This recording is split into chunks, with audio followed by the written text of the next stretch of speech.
Stalker in game 2 felt like he was a bit lost, and the Magnus in game 1, he would only be able to farm to hopefully land a potential RP at some point, which could have impact in the game, sure, but it looked very rough. It looked very rough. Yeah, I felt like that's probably one of the common problems where when a newer player is playing with a stack full of experienced players, normally you don't really dare to take too much resources from the team. And especially when you are on a hero like Magnus and Night Stalker, you really kind of need resources to really maximize your impact. And sometimes you just don't dare to ask for it.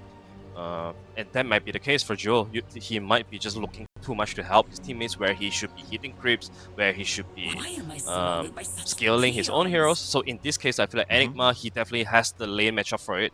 And I feel like this is who you want to give the resources to, who you want to play through on the side of Radiant.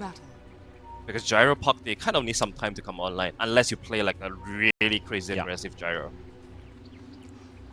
So Enigma is going to buy them the fun. Yeah, on the positive side, this Enigma could just surprise us all. He could, you know, just rock the net worth. He might be landing some sick 4-man black holes. There's a lot of heroes that are easy to catch. But he is going to need a BKB this game. And maybe he might even need a Linken's at some point. We'll see how big of an issue this Doom shows up to be, as we are fighting in the river to start things off. And they are looking for Jing to be the first kill. Masaros will be getting the first blood. They do manage to trade the Nyx Assassin, and AU will be the second one to drop. And that's a kill for the Lifestealer. Storm may be slightly late to the laning stage there against the Puck, but giving a kill for the Lifestealer this early, oof. I think you need to avoid giving Lifestealer anything in the early game, because this guy can just completely take over the lane and take over the game. Yeah, absolutely. I think that's a really huge bonus for Lifestealer, because he's already going into a lane that is really, really hard for him. So the fact that he can start going to the lane with one extra kill definitely is a very big boost to the lane. We also talk about how Lifestealer has the potential to just solo carry this game. So that is a very good start for our Team Essence. I think not.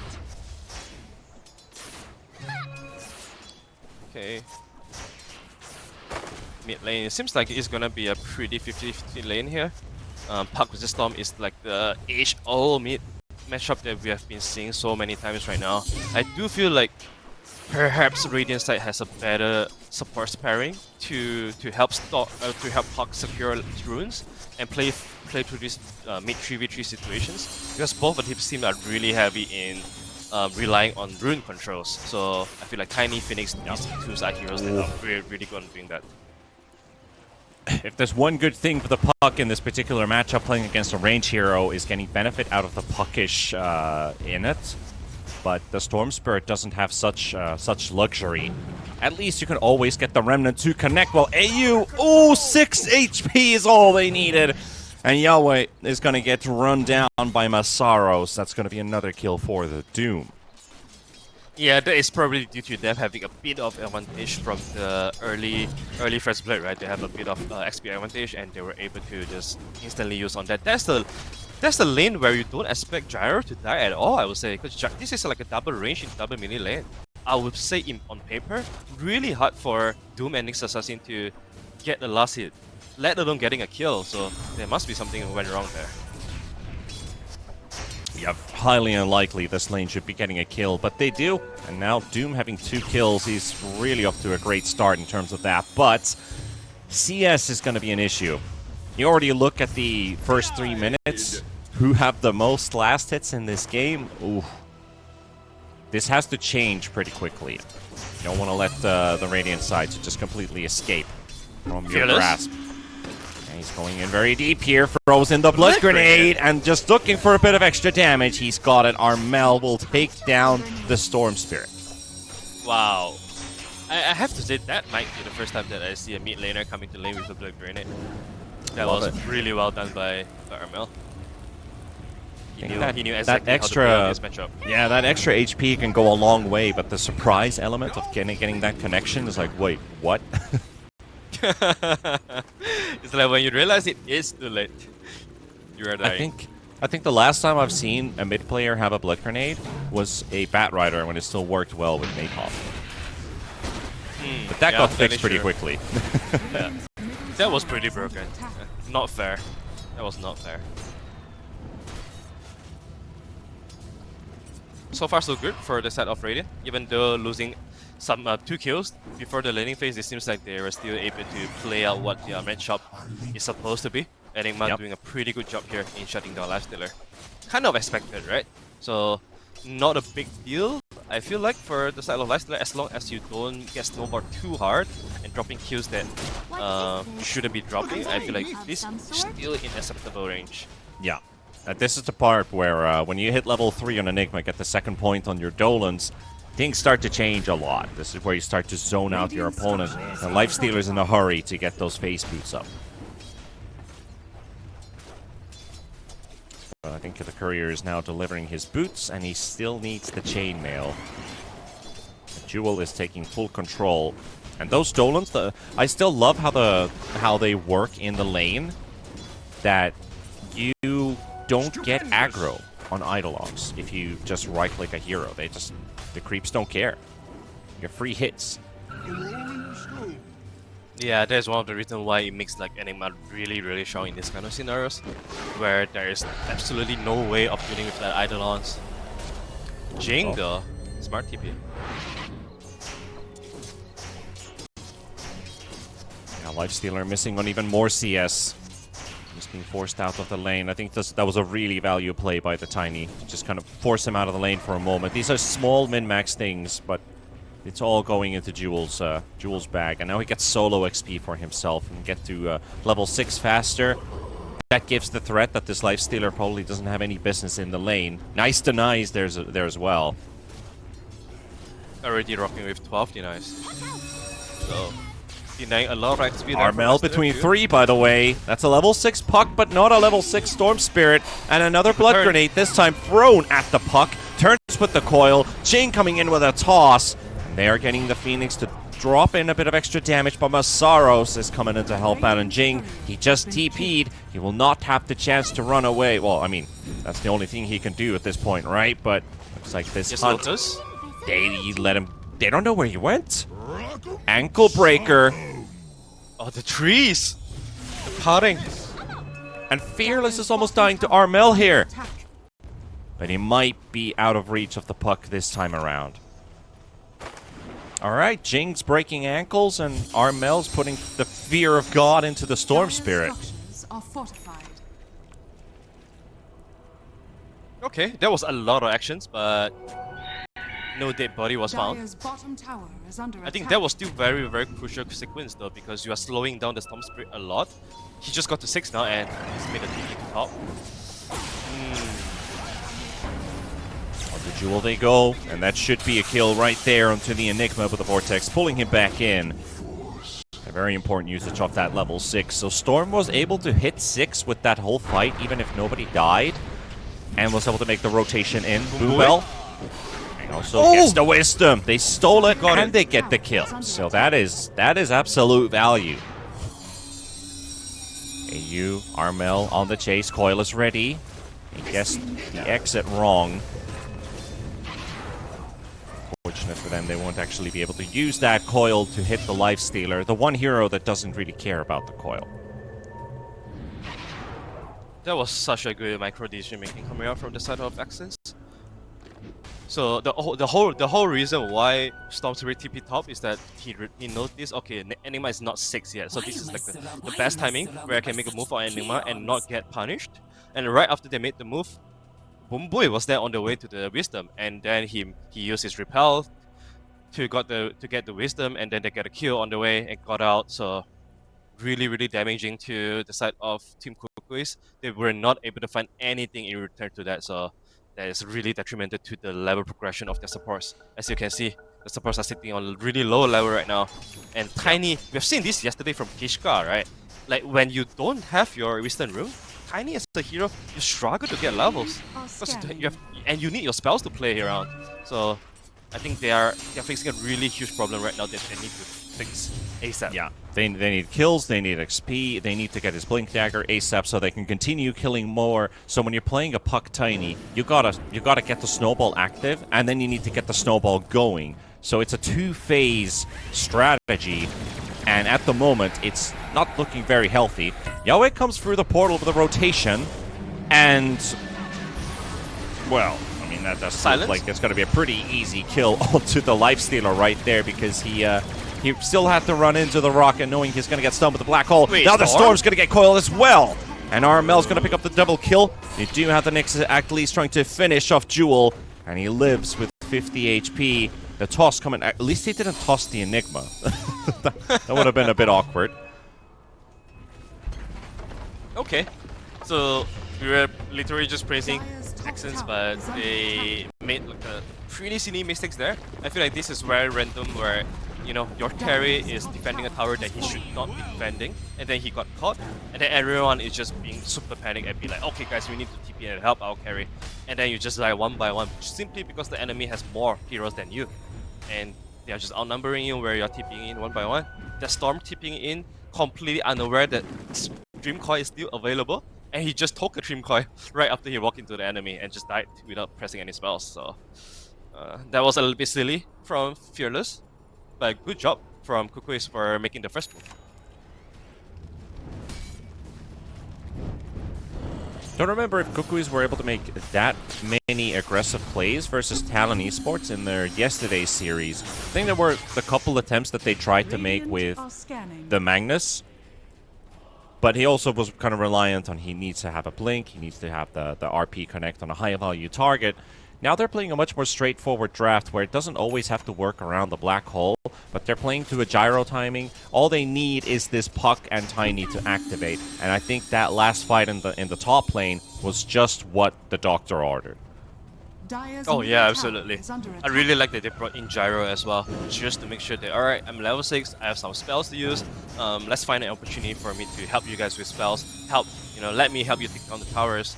And it feels like Team Kukuys, they were super aligned on that move. And they get rewarded by it. We were talking about how Tiny needs this recovery, right? Jing. Well, he's in a bit of a no man's land here, so that will be a pick for Fearless. There's an Enigma nearby, but he's able to teleport into the triangle and continue his farming. So, Jewel and both, how do you pronounce this carry player's name? AMQ? Probably. Probably. I have no idea. If that was a Finnish name, or if it was spelled in Finnish, that would probably be like Aumku. Aumku, yeah. I will not try to pronounce it in Thai. I'm really bad at that.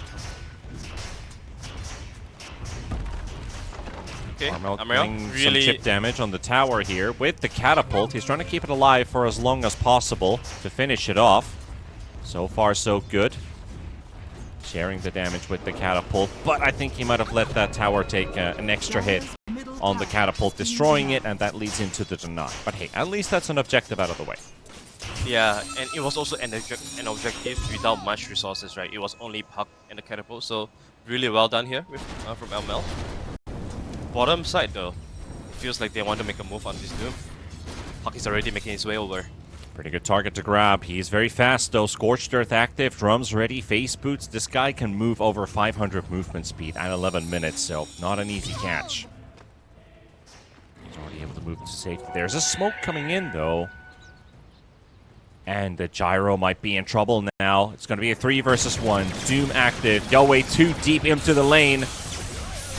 Even if it is right in front of his own tower, he will go down. So I could say they kind of dodged a bullet there on the Team Essence side, because they were about to run into scary Armel, and now they just got a free Gyro. Yeah, I'm not sure what Kukuys' plan was. It did they want to defend the tower?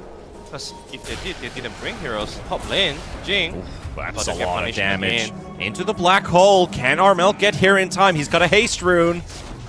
And Jewel's gonna have to fight versus the Lifestealer. There's the Infest, but Armel's faster. But can he kill this creep? The Witchblade slow, the Orb flies in. And it's going too deep, so he's not able to follow up with the coil. So the black hole is used for a Nyx assassin kill. They lose the Tiny before that 1-for-1 trade.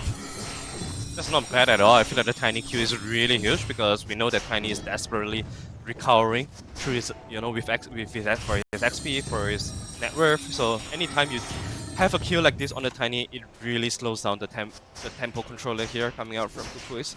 So I like that move. The trade is also pretty good, I feel like. Even though you are sacrificing the Nyx, a higher level Nyx for a lower level Tiny, but I feel like... By the way, is that traditional? You build face boots on support Tiny? Yeah, sometimes you go face boot, sometimes you go arcane. I think it depends on how likely you think you can grab an early dagger. I feel like to him is probably he feel like it's unlikely for him to get an early dagger anymore. But he still needs to make plays, so face boot he goes. And he gets punished once again. 0-5. Really not having a good game at all. I guess he's recognizing the fact that this Lifestealer is just going to tear him apart if he doesn't have any armor. So probably the face boots helps in that regard. Also the gap closing with extra movement speed, which is naturally the reason you build face boots. But then their team will not have mana boots. Armel doesn't get his hands on a very big rune, the Storm Spirit, who absolutely needs to get his hands on these power runes to be able to play this game. That Arcane is a very important one. Yeah, I think we can start to see how slow the tempo of the Kukuys are going, just because Tiny is having such a terrible game. They really need Tiny and Puck to be able to have good games and run around to create space for the Gyro, for the Enigma, because Phoenix is not going to give you that. They're invading now. Phoenix... They drew the circle straight into top. That the enemies are going to be here, and Jing is going to run into the Nyx assassin. Arnold's going to be right behind. Avalanche there to cut them down. He got the Carapace during the avalanche. And Armel didn't get that coil to any avail. This is not looking very good. Black Hole's also still on cooldown. At least they've got the Phoenix Egg, but how do you get the most out of it? Infested likes, look at that Nyx running fast with the Infest coming out as well. This could be a huge bombardment, and they get to Jewel. They hit the backline. Want to make sure that this Enigma doesn't have a chance to participate. Armel will be able to take down the Nyx assassin, but it's a 2-for-1 so far. Storm looking for another zap. Fearless uses all of his mana. Can't find a target. Massaro's being chased though. And this Doom just ended up being completely alone. It looked like a little bit of communication issue there. Storm didn't really have mana to commit more, even though he has Arcane. But the mana pool was way too low for him to keep on fighting. But Doom felt like he was strong enough to chase, so he went really deep into the enemy triangle, trying to chase someone and then trying to find a way to get out. Unfortunately, won't be able to. But still, that was a pretty good fight back from Team Essence. I feel like they managed to drop the Doom on Phoenix, so already eliminating one of the biggest team fight spells from Team Kukuys, and there's no Enigma Black Hole yet. So that fight went pretty okay in the beginning of it for Team Essence. If the Doom didn't drop, I think they're happy with how things went, especially considering how it could have gone. If Armel got to have free reign, and if he got the Phoenix Egg out, and if that exploded, it's a what-if scenario. So I think they got the most out of that engagement. But for this Storm Spirit, sitting last in net worth out of all the cores, he desperately needs something that activates his game. And that Orchid, that's 200 gold away, the Cornucopia, last component that he needs. One thing Essence can be really happy about is Lifestealer is still, scaling very, very nicely right now. Got the Radiance not long ago, so this is where he can really skyrocket in terms of net worth if nothing is happening on the map. Doom though, kind of just charging in. We'll give info. It's a quick 800 damage burst, and he still wants to go. He's running out of Scorched Earth now. There's so much jingling around the trees. Phoenix Egg instantly dropped. Jewel, though, he's going to get stunned to the backline. Enigma? Can he get the Black Hole? He got silenced. The coil is there. 2 teamfight ultis out.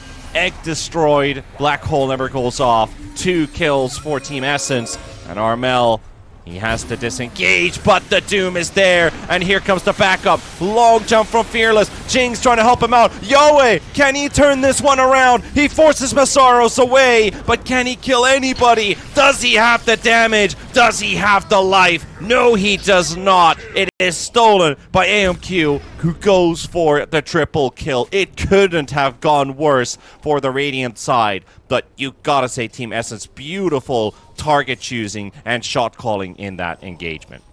Oh, absolutely. It was all because of Storm pick up the fresh Orchid, and then he managed to press the Orchid on Enigma at the most crucial time, because Enigma was about to get like at least a 3-man black hole to protect the egg, and if that went off, this teamfight could have been so much difference. And again, Lifestealer, you just got a Radiance, and you just got such a successful fight. He's about to get another item already, so I feel like this Lifestealer on the trajectory to really carry this game and be really, really scary for the side of Team Kukuys. And they're going straight for Jing. There's the stun setup. Armel comes out as well. AMQ would like to focus down one target here, but the Nyx not feeling very healthy. He's burning to the fire spirits, and AMQ is going to hunt Jing down. The miseries of the Tiny just continue. But this Lifestealer, he's starting to get out of hand. He's 8-1. Absolutely. I feel like every time you do a trade like this is so much more beneficial for the side of... Oh, the Orchid on the puck! Armel? Armel! Can he survive? No, he cannot. The Orchid, the soul burn is too much. Right, Panda, you talk about this, right, in the drafting phase. You said that yesterday we saw this very similar scenario where Albert was playing the puck, and then he was not giving any chance to Team Talent to catch him, because he was never showing on lanes. He's always using up from fog, and then killing the waves from just like ghost pushing all the time. And I feel like this is exactly what Puck needs to do this game as well, because you can see there when he shows on lane, the threats are gonna come. Nyx Assassin, Storm, they're always eyeing on him. Even the Doom as well. I agree. I think this is a really scary lineup to play against by showing yourself in the lane. Not only the jungle because of the Nyx Assassin just playing together with the Storm Spirit, but when you see that Orchid come up, that has to be a warning sign not to show in the lane. And talking about that, we've got an Infest Bomb. A good old school Storm Spirit Lifestealer Infest Bomb. Dire are scanning. I think this goes all the way back to like one of my favorite Infest Bomb combos with the Puck and then the Slardar. But there's the Storm Spirit, which I also think is pretty cool. Fortunately for them, won't find a connection this time around. Yeah, I feel like Kukuys know that they need to stop the bleed right now. So you see that a few minutes ago they were quite scattered around. Everyone is trying to find their own recovery, but now they understand that okay, no free recovery is is allowed on the map. You kind of need to earn it, and to earn it you need to walk together. Even though you lose some efficiency, but at least you're not dropping heroes here and there. And that is exactly how the line of Dire wants to work. Right? They want you to be solo. They want to be able to pick you off one by one. And if they are not able to do so, they are also slowed down from that. Talking about... Well, I was about to say talking about Infest Bombs. I was about to ask for your favorite. You can keep that in mind because Armel's about to get jumped here. Nyx, though, just landing the stun, but it's going to be a bit of a miss onto Armel. What is your favorite Infest Bomb out of Dota history? Okay, mine kind of Infest Bomb is the defensive kind. You remember the one at TI 11 where Matu infest into Mickey Tango? Oh, the saving infest. Yeah. Those are my kind of favorite. Yeah, that was my kind of Infest Bomb that I like. Because I feel like instead of going in offensively, if you're able to pull off a defensive one like this, it could also turn around team fights in ways that you cannot imagine. And it would be like hype as fuck as well. And that one was definitely one of the best infest in the history of Dota, I feel like. Oh, absolutely. I mean, it couldn't have been closer with that save. I've got two. Okay. I can probably get to that in a second. Armel gonna get the jump in. Omni Knight, that's a pretty good target if they can get away the saving hero. And a little bit more is required, but the Sunray is not enough damage. And there's the Doom coming out as well, so this Phoenix will not get the egg off in time. Yoe could use some backup. Black Hole comes out. Do they have the damage to finish off the Lifestealer? Not a lot needed here. And AMQ will fall. Jewel gets the kill. And they are looking for another. 4 versus 4. Yoe is out of resources, but Armel, Jewel, and Jing, they're trying their damnedest. They're trying their hardest, and they're able to keep him alive. But now the Gyrocopter recognizes he needs to back out. Armel and Jing holding the front. They'll take down Masaros. And looking for another. Armel blinking in right on top of Boombell and trying to take the Omni Knight out. But the Storm is still a nuisance. Fearless with his last bits of mana. Armel, he dies! The Purification burns him to a crisp. As he was hoping to run out of this one still with another Illusory Orb. But that was pixel perfect before the phase shift went off. And Boombell actually finds 2 kills in a row. That was so close. There was also the new regeneration rune, right, where it's not gonna be gone, even though you got hit. The regen is just gonna be a little bit lower. And Storm Spirit was actually fighting through the entire fight with that regen rune, at the back of his status. So could have gone either way, but you can start to see that if Lifestealer is the first one that dropped in the team fight, all of a sudden the damage output is actually not that much from the side of Team Maxes. So I feel like Kukuys, they might have found their formula to win the upcoming team fights. What if you're able to isolate Lifestealer? I think that's like a very good sign for you to keep on going in team fights. But without the Lifestealer being got down, I feel like you gotta be a little bit careful with this. Phoenix. Okay, he's put down some pretty important wards here. That Obs ward doesn't exactly show a lot because it's stuck between 2 trees. But that cliff position, they're able to cut 1 or 2 trees down at some point. It can be very useful. AU knows about the Nyx. The whole team knows about this hunt going on. And probably, with that big of an HP pool, there's probably a Lifestealer inside as well. And now we've finally got the blink up on the Enigma as well. So it's going to be a bit easier for Jewel to land those black holes. But you still need a BKB versus the Carapace. Otherwise, you're not getting a lot of benefit from your ulti. So my favorite Infest Bomb was with the Tumbler toy. Tumbler toy? Okay. Yeah, because you could jump from low ground to high ground and then just poof. Such a silly item. Infest Bomb from the low ground. Yep. From the low ground, from the high ground to the low ground. And it's like, we have to go all the way around. I don't have a mobility item or a spell. Oh, I got a Tumbler toy. Boing! And then... Oh! Jing! Oh! That was a close attempt there from Jing. And it's not a bad one either! 3-man black hole coming in from Jewel, but it's interrupted with the Doom from Masaros. And this could still be Dire's fight to completely clean up. Jewel is gone. Yowie is running away. His BKB is already burnt. And Armel in a 1 versus 4. AU dies to MQ. And that puck never decided to jump from the orb. Blinks in the other direction. TP's away. It was a fair attempt from Jing, but what happens right after is they were kind of forced to fight it after all. They didn't want to let that Tiny's life go for nothing, and they ended up losing 3. That was such a big black hole. I think you could not ask for a better black hole than that. But super on point counter initiative coming out from Doom, and also we start to see how good Guardian Angel is against the Radiant Draft. You might say that there's a lot of magical damage already, but a lot of those are mitigated by the pipe coming out from Doom. And Gyrocopter, a lot of times you want to rely on the right click as well to do damage when black hole is going on. So Guardian Angel completely mitigates all those damage. I think you got one of the biggest gyro counters in the game right now. The Ags is ready on the Lifestealer. So you see this gyro popping BKB, popping flat cannon, and then you just disarmed. I think this is going to be very scary to deal damage for the team. Radiant's bottom tower has fallen. Yeah, I don't know what is the counterplay here coming out from Gyro. He needs to be careful of he needs to deal with the Lifestealer. At the other side, he also might want to pick up a Downifier just to deal with the Guardian Angel as well. So, a lot of problem to solve here from Yowie. Yeah, and he's not getting a lot of help too, I feel like. Armel found. And Fearless finishes him off. They have all the answers. They have all the answers now on the Dire side. It feels like the only things that could really change is a Radiant wombo combo in a team fight. And we almost got that. We almost got that, yeah. Radiant's middle tower is under attack. Another 3 minutes of an Aegis on the Lifestealer. MQ will get to continue a pretty clean game. 11-2. I think it was 8-1 previously when we were looking at him finishing the Radiance. Radiant's middle tower is under attack. I think that's It's a bit also- too much for a life stealer to give him this many kills early on.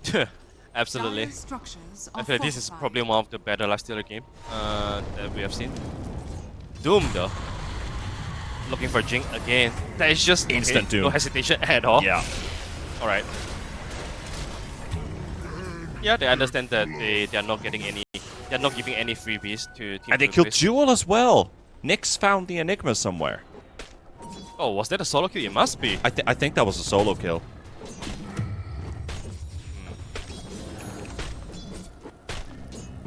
Yeah, it looks like it. Yeah. Oh, that's a 2-1 +1 hero. hero. Yeah. Oh, 2-1 hero, okay. I think maybe the Storm Spirit was part of that action. I would not be too surprised if Nyx and Storm are working together. So we've kind of been highlighting all game long. Armel finds the Doom. Rocket is also connected. Masaros is in a healthy position here on the high ground, protected by Boom Bui. I want to talk about Doom's itemization. I feel like sometimes it's really hard to make the decision to not go for dagger. Radiant's top tower But in is this under case, attack. he knew that he has two very fantastic cash, Storm and Nyx Assassin, so he really doesn't need to play the role of catching, he just needs to play the role of following up and buy the items to mitigate damage coming out from the Radiant side. He has Shivas, he has Pipe. I think those goes really well together with the Omni Knight, and you are able to make your lifestealer a big beast. So all of a sudden on Kukuys, you feel like you can't really split push into Nyx and Storm, but you also can't really team fight as well. Because if you're trying to split, this happens. Storm and Nyx are gonna be on your ass, and then if you're trying to team fight, you're running into Doom with auras, and you're running into a really tanky lifestealer with the help of Omni. So it's really hard to Dire's find the bottom right tower decision is to make under here from attack. Team Kukuys. Now they found the Enigma outside of the base. The moment Jewel exits the base, Lifestealer disappears from that black hole with the Infest, but they get Masaros. And AMQ finishes off Jewel. Now onto Yowie they go as well. Lifestealer still has 20 seconds on the Aegis. And it looks like they're going to be very happy with just backing away for now. Fearless, looking for a soul on Armel. what are you doing? This is Fearless indeed, but maybe a bit too cocky, I have to say, as he has to back himself out. And he almost dies in that engagement. Coil connected on the high ground, hits the Omni Knight, and here comes AMQ. Goes straight to AU, and he will finish off the Phoenix before the egg even goes off. Boom Bui will die to Armel. And there's the Infest right inside of the Lifestealer, right inside of the Gyrocopter. He still has his BKB, but Yowie has to pop it to try and run away. Not really feeling the situation as Fearless jumps in. Jing might just die to the Radiant. Okay, one more tick was required, but I think they need to leave somebody alive to tell the story. How this fight ended. Armel infested. Where does the Lifestealer end, by the way? It's inside of Puck. I've never known how that interaction actually works. What happens when he comes out of a phase shift and the Lifestealer infest runs out, but I guess now we know. Of some sort? Okay, that was it. That all started with a crazy Fearless jump Radiant's into the tier courier 3, has and then been they killed. instantly reacted on Storm. It was so close for them to bring down the Storm, but he managed to get out and then baited the entire team of Radiant to fight into Lifestealer. So that was such a close call. Really, really hard to make, especially when you are making a move without the Doom. I think Radiant. And this was an more Omni from that. buyback as well. But there goes Armel, and there goes Jewel. Jing looks like he's going to be the next one, and it feels like this game is starting to close to a point where this Lifestealer is too much to deal with. And it's not just the Lifestealer, I feel like all of their cores are starting to hit a point where if you kill one, you lose 3 heroes for it. I won't be surprised if they just call it. Especially since they catch Yowie. He's Kukuys are doomed, he's definitely forcing them to BKB'd. fight. Oh no, not the fountain, not the fountain! Oh man, he's Doesn't gonna care. die to the Doom. Wow. Yeah, GG. That's game 1. Team Kukuys have to swallow defeat. Alright, I would not expect the game to go like this. Before this game started, I would think that it might be a more 50-50 game, because I do think Team Kukuys might, on paper, have better individual players than Team SS, but we are really seeing how, like, One victory goes their way, they will be able to knock out Team Kukuys from this qualifier and march to the next round to play against the Mongols, which would be a back-to-back series. That series is going to be played next on this stream. Whoever wins this one will play against the Mongols for another elimination game. That'll also be the day for us here on the second stream here for the SEA qualifiers. We'd still have Boom versus Aurora later on. That'll be shown on ESL_Dota2.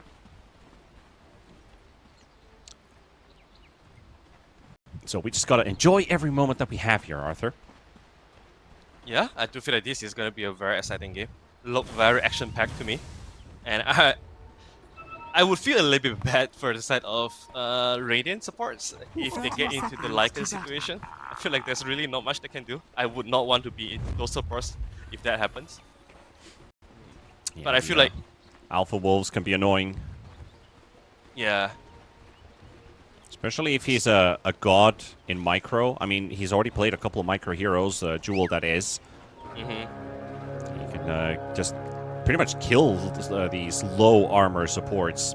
I'm a bit disappointed he didn't go Spirit Wolves because that could have been the thing. Jing, though. Oh, there's so many slows. Is there anybody around for him to jump off of? He's bringing in Jewel. Can he please get closer so I can run away? And there we go. Rebound to safety. Still very good. That was a very good start for the side of Team Accents. Able to force Jing out of the lane. And we already talked about the swap earlier, right? So we didn't get the swap that we want. It will be Phoenix and Morphling, and it will be Marcy with the Lycan. And I'm really a little bit worried for them because I do feel like this is a lane where if you don't have Phoenix here to protect Lycan from Ursa, I feel like Ursa could do a lot of damage to the side of Team Accents. And to the side of Kukuys.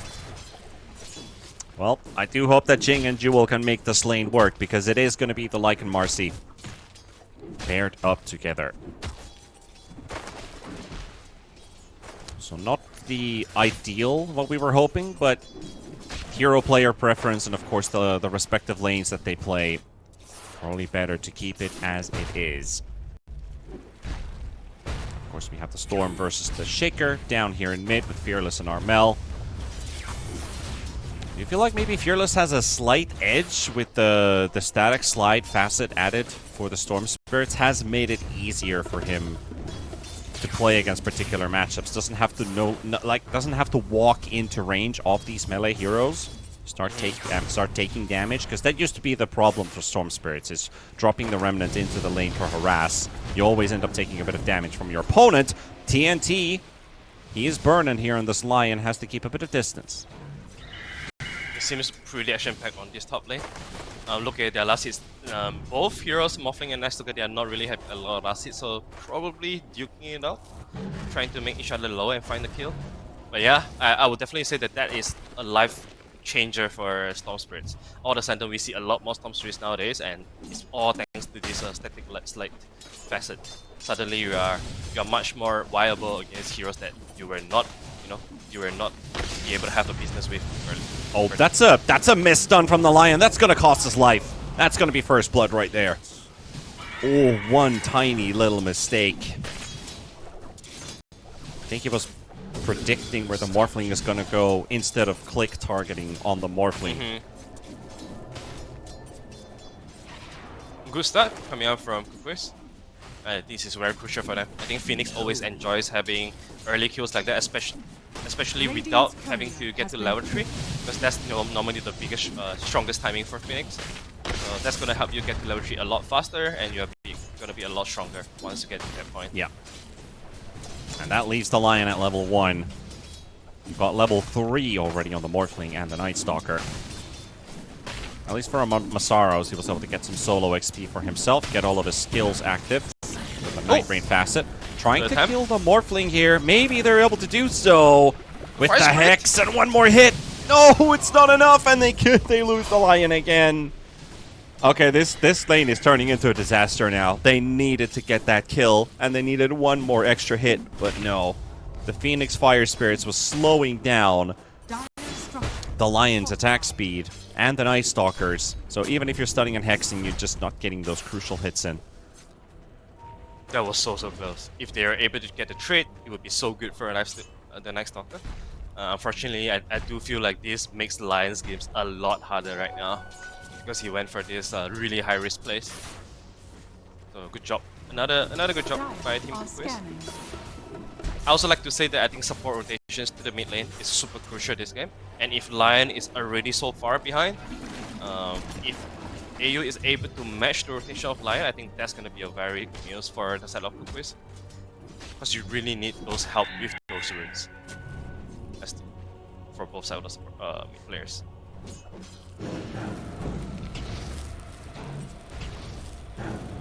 Okay, Fearless. He might actually die here. Pretty aggressive scouting. AU getting a ton of damage onto the Storm Spirit. Fearless not happy about that at all. Gonna have to do some jungling to hit that level 6. Not really welcome into the lane versus the Earthshaker, who is topping CS.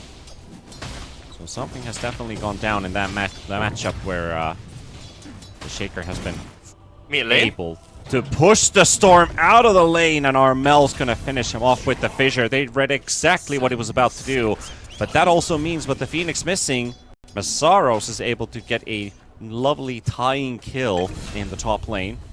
And Jewel falls as well to Boom Booey and AMQ. A lot of actions already. Mid lane, Lion pressed the TP on the mid. I think AU is doing a very good job right now to putting maximum pressure with the lead that he has over Lion.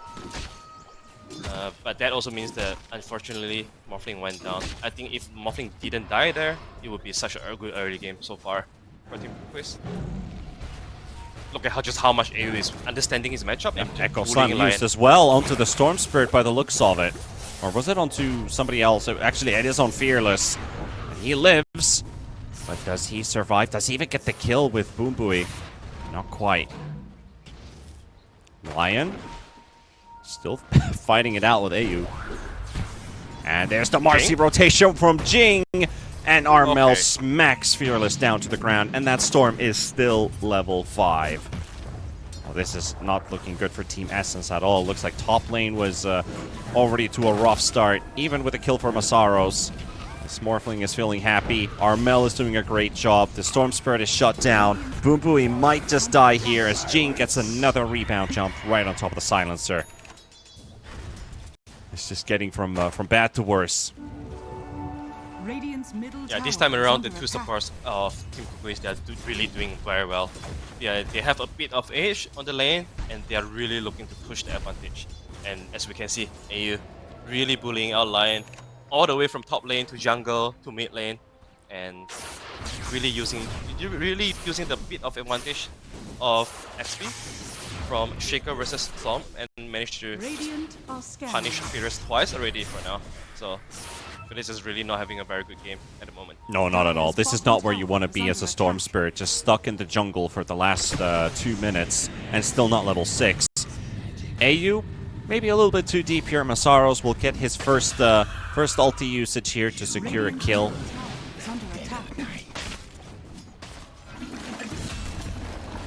And on the other lane, they will find Jing. Actually, a solo kill by AMQ. Yeah, that's the power of Ursa versus Lycan. I feel like it seems like Team Kukuys have already made the decision to sack Lycan. So far we haven't seen Lycan having a lot of help. Ursa understanding how strong he is, went for phase boot and off corrosion. Yeah, over corrosion, yeah, really makes a difference. Yes, I think he understands that, okay, the pressure point is on my lane, so I need to play in a way where I create a lot of attention here on this lane, and that's how I will be able to help my team. Because my team is having a lot of pressure right now, especially the mid lane. Stupendous. Look at the disparity between Shaker and Storm right now in terms of net worth. You don't see such a big difference early in the game. Yeah, almost 2,000 gold.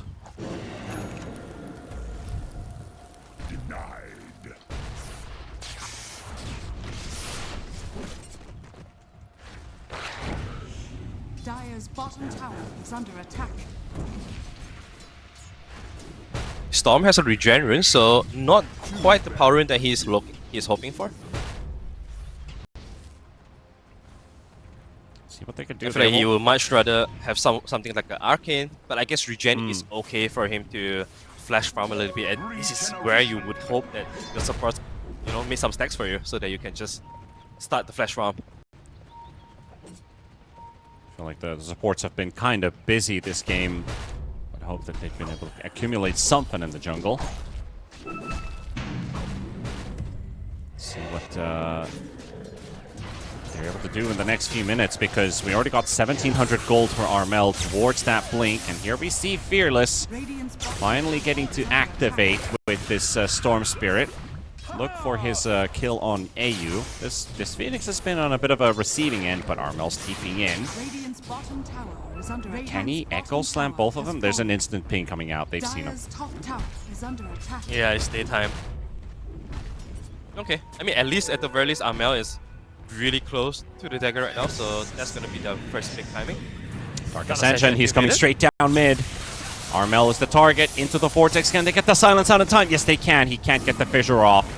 With the attack speed slowed, it's going to be a difficult one, but Armel is living! And Masaros is still trying to make a wrap around, but it's 4 versus 1. They lost 2 of their supports.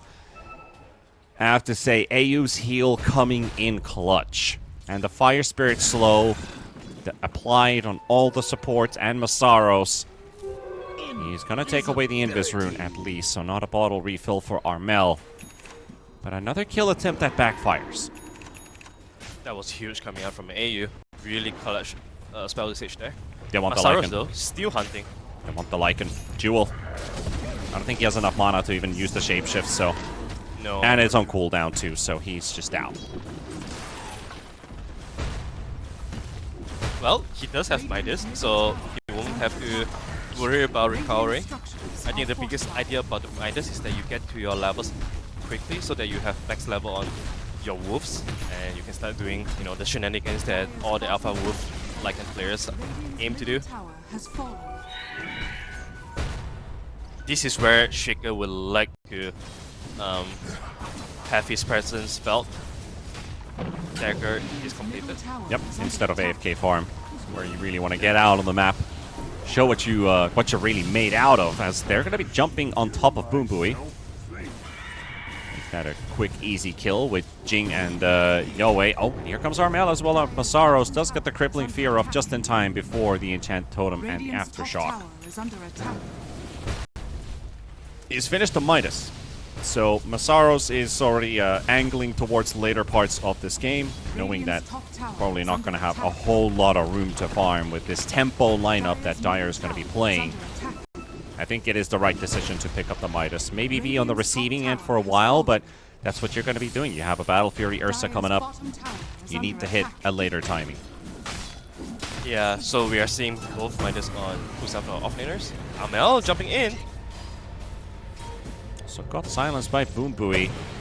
He doesn't have go, but he doesn't have Echo, so... Oh, the egg. They're going to target the egg right away. They're going to bring in the numbers for it, and they've got it. And Armel is stuck between 5 heroes. And they're not even going to use the finger of TNT to finish him off. It's a double for the Ursa. Really like this rotation coming in, where they have overstayed their welcome. I have to be honest, I'm not too sure what was Armel up to there, because he blinked in as if he has Echo Slam, but he actually don't. So I think he was like a bit surprised as well. He looked a bit surprised there. And of course that was just a very free double kill coming out for the side of Radiant. And that was also the first time we see Ursa left his lane. Yeah. Also, the net worth difference with Armel being dead every second is going to bring Fearless back into this game more and more with the Storm Spirit. And I'm actually curious about his item build for this game. What is he opting to do? Because we talked about the Witchblade and the Kaya Sanj. Yeah, I do think Witchblade is what he's up to here. I think you want a little bit more damage output because your team has a lot of setups for you. Your Silencer and Lion, they're all about setting up for you. So you want to play the damage dealer role. I do like Ursa plus Storm together. Oh, another missed stun. Okay, TNT, wake up! There's a Dota game going on. You can't miss stuns like that. Jing? And the blinking from Armel looking for an instant echo. He wants to echo. He really He wants wants to, to but the echo global by silence is out. Does he get it out? Yes, he does. And Masaros is going to go down. Fearless is going to get controlled as AMQ finally shows up, but it's too many for this Ursa to deal with. And he's also low on mana. Still has Enrage. Probably have to save it. Under the tower. No, he doesn't even get the chance to press it. I was thinking he might just get the Enrage off as he hides in the trees, but sleeping there for a moment during that rebound animation. That was really good fight back from here from Team Kukuys. Yeah, That's the gets first them time back they on track. yeah, this is the first time they involved their Lycan into the game as well. So big recovery there for Lycan too. He wasn't having the best early game, but all of a sudden with the Midas, he got a bit of recovery with this successful fight. He's already top 3 on the net worth. So he's going to start becoming a problem here for the support of Team Essence.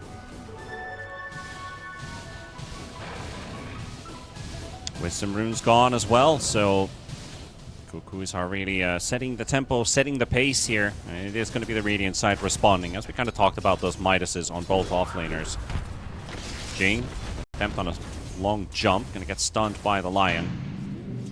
Have to soak up some extra hits, but the Marcy's going to be alright. Nobody to follow up on that. Ursa is coming in, but there's that deep ward placed down in the triangle, which will allow them to always see the farming patterns of this Ursa.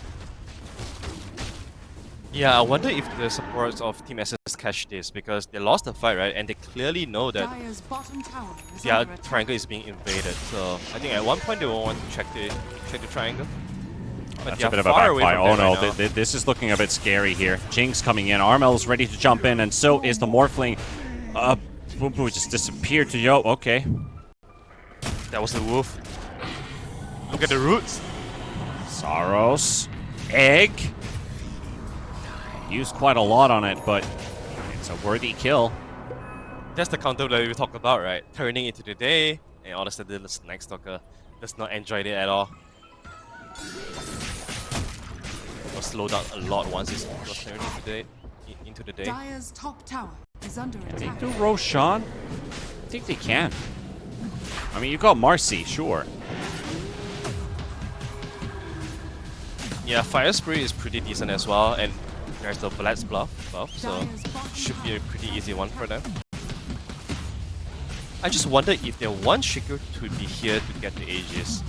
I kind of feel like it would be nice to be on the Shaker because he's always putting his body in the line, Dire's and it bottom would tower be is under really nice to attack. have like a get out of jail card to be able to do all those plays. Because so far we have seen that Shaker is always the one going in first. He does his stuff, but he's always getting punished as well. Yeah. Talk about that, and he did die on the top lane. They were hoping to connect into the top lane to save, well, I wouldn't say save Armel, but play with Armel that he initiates. But the Wolves are being a real headache here. Plus, they have the Hightail, 100% evasion, so even the Ursa is struggling to get some hits in. Dire's It's so annoying. is under attack. Which is another reason why Midas is good, right? He's spot by Fearless. He knows Armel is dead. He's gonna get this kill. Oh. Zapping in and out. We're still probably thinking about the rebound jump, and Jing will die to the Witchblade. Good find there, coming out from Fearless. Really understanding how much damage he can do. And also, that's what Dire's Witchblade top gives you, tower the is under potential attack. to do this. Dire's structures are Right on fortified. track. I feel like all cores from each side are recovering pretty well from, you know, those were having pretty bad start. We're all recovering well. And this is going to go into a game where I think we're going to start to see teams finding their way to take control of the game. Yeah. I feel that at one point, the supports from Team Essence would just be like, alright, we just have to move together. We just have to make moves together, because if you're split up, we are just going to getting tear apart by these wolves. Radiant's bottom tower is But under even attack. with the situation being as it is, that Team Kukuys are looking pretty strong right now. They're trying to burn the Aegis, which they will be easily cleaning out of the way. But Armel and the boys, they're arriving. They're setting up for potential Echo Slam stack here. Morphling's trying to regroup with his allies. The shapeshift is used by Jewel, and Yoei is dropping low, and Fearless already finds Armel in the back line, so they prevent the Shaker from intervening. Yowie down, and so is TNT. Got hunted down Joel? by Jewel, but the TP cancel for Masaros. And that shapeshift is not up for very long, so maybe they continue with the chase. But the position is difficult to go to as they had just seen multiple Kukuys heroes on the high ground. So that is really big here for the Thai squad. For sure, that was a pretty weird decision making coming from Yowie as well, because he's hitting tier 2 without any of his teammates behind him. And Team SS instantly registered that. They understand that they have Ursa, so the damage to kill Morphling is there. As long as they are able to control Morphling for Ursa, they will get the job done. And that was exactly what they did here. It feels like there is a bit of a misalignment there coming out from Kukuys. Not really sure how to make use of his ages. Yeah, the Ursa can definitely be a strong force in a game like this where he has been pretty much uncontested. He's been finding kills all over the map, topping the net worth by far compared to this Morphling. And when you said that they're making some weird plays here and there, we did see that when they were doing Roshan, where Armel was already in the top lane, but nobody got there in time to help him follow the play that he was setting up, so he died. And now Yowie had the same thing where he dies before the team's able to help him, so there's definitely a lot of anticipation. This time it works, as they jump on Masaros and get the Night Stalker out of the way. But they need to decrease the reaction time and the play they want to make, and their allies arriving in time, because there's definitely been too much of a delay in between those two.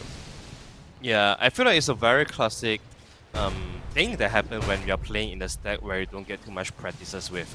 Because I don't think they scream, you know, this is like a stack that plays for fun. They are playing with like just trying to play as a pub, and those are the things that happen, right? The decision makings when you're trying to do multiple things at one time. It happens to a lot of teams like this.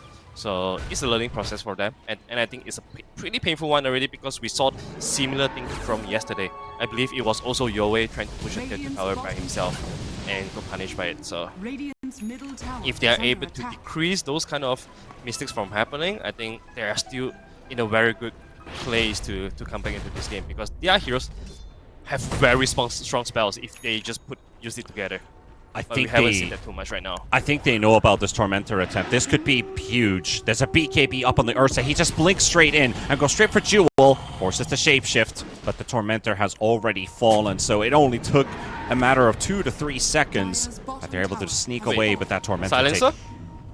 Silencer? Silencer, okay. Almost died to the wolves. The wolf! The wolf's still there! Help! Boom Buoy! They don't die! Jing might even use that wolf to jump in and kill this silencer, but they finally clean it out of the way, and now they spot him instead! Oi, oi, oi. What is happening? Scary moments with these alpha wolves. They're even building Dagon just to get rid of the wolves. You have no place, right? You have to save yourself first before thinking about how to kill your enemy. Masaro's gonna get rooted, and Echo slammed. Here comes Yowie as well. Masaro's deleted. Global Silence comes out. They need to kill the Phoenix, but can they hit the egg? AMQ, he's needing some backup, and he will get the egg, but can he TP out? He's not gonna be able to. There was no Storm Spirit to help him out. Silencer had already TP'd away, because they saw Boom Buoy down in bottom. That was a perfect time to strike. Yeah, unfortunately Ursa clicked his BKB just half a second later, so he took a little bit too much damage. If he was a little bit healthier, he would have gotten the enriched TP out, I believe. Middle tower is under attack. Another miscommunication, I feel like. It seems like Storm didn't really want to fight. He was about to finish up BKB. So I'm sure that he was probably thinking about, okay guys, just let me finish my BKB before we get into another fight, and something happened in mid lane. Which is why we don't see the Storm there. But the next fight is gonna be a lot easier. He could solo this Lion. Jump up the Wolf, just like that. Armel's here. Hex comes out just in time though, but here's Armel to smack. Is that sidekick buff giving extra damage for the enchant totem as well? Yeah, I think so. Or was it the body Increases part your that gave base. It's the base it attack increases your damage. base That damage. increases, Yeah. that increases the enchant totem after, right? Yes. That's a pretty huge buff to think about, like for an Earthshaker. I mean, this guy is hitting 168 plus 848 with an AD rune on. So, Is under attack. So that's 1k damage per hit. wait until he get a Daedalus. BKB up on Marcy right now, so a lot easier for Jing to just get into the face of those supports and bring them down. he one-shots a creep wave pretty easily. And we're just living up to the Kanda timing up for the Morphling. Radiant's middle tower Yahweh is is under ready attack. to lead the troops to victory. Boom Booey. Boom boy though. Can he get home? I think he's gonna die. I think he's gonna just wanna die. go home. The wolves want to take a piece of the silencer. He's gone. No. Oh, he can't do anything worst against way it. to die. Oh. And an echo as well. Masaros is replying to this jump though from Armel, and they're so close to getting the Earthshaker instead of Fearless dying to him. Armel was hoping to get an enchant totem smack, and Fearless is out of mana, but he's killed Armel, and I think he's got the job done. Masaros TP's away.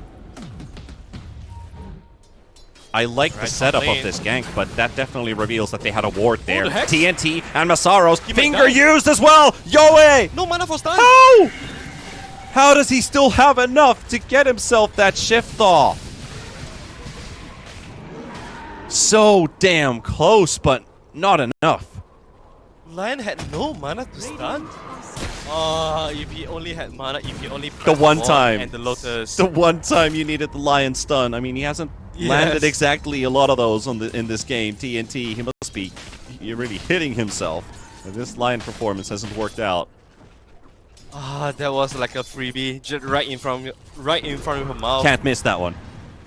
You can't miss that one, yes. Arcane in the river.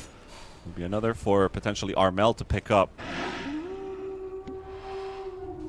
This Jewel is probably up to no good. Silencer is just AFK in front of the tier 3 tower. He doesn't want to leave the base anymore. The funny thing is, he might still die there. Yeah. He Boom might was still like, die there. This is my Oh. home. This is where I will set my camp.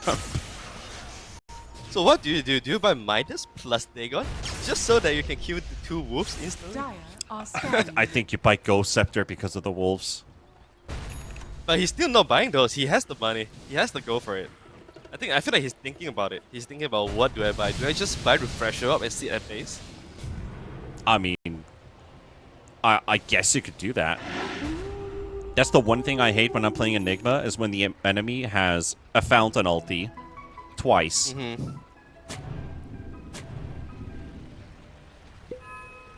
So I guess that is a way to approach the game. Just play 4v5 and Silencer will play from the Fountain. At least he's safe. At least he's not dying. Dire's top tower is under Because attack. to be honest, what do you do, right, as a silencer? If you walk out of your base, what are you trying to do? You're trying to put some orbs. It's very... I feel like it's not realistic for you to press spells on the enemy anymore. Because you have to worry about yourself first. So that might be a play actually, just to stay in the base. AMQ, he's got some wolves following, and Boom Boo is right nearby. He's placed a sentry down right in front of the tower, and he will play around this sentry. Are we This getting game to has the turned point into a where he mini needs a game. bodyguard? Like, are we getting to a point where Silencer needs a bodyguard instead of the support sitting behind the cores?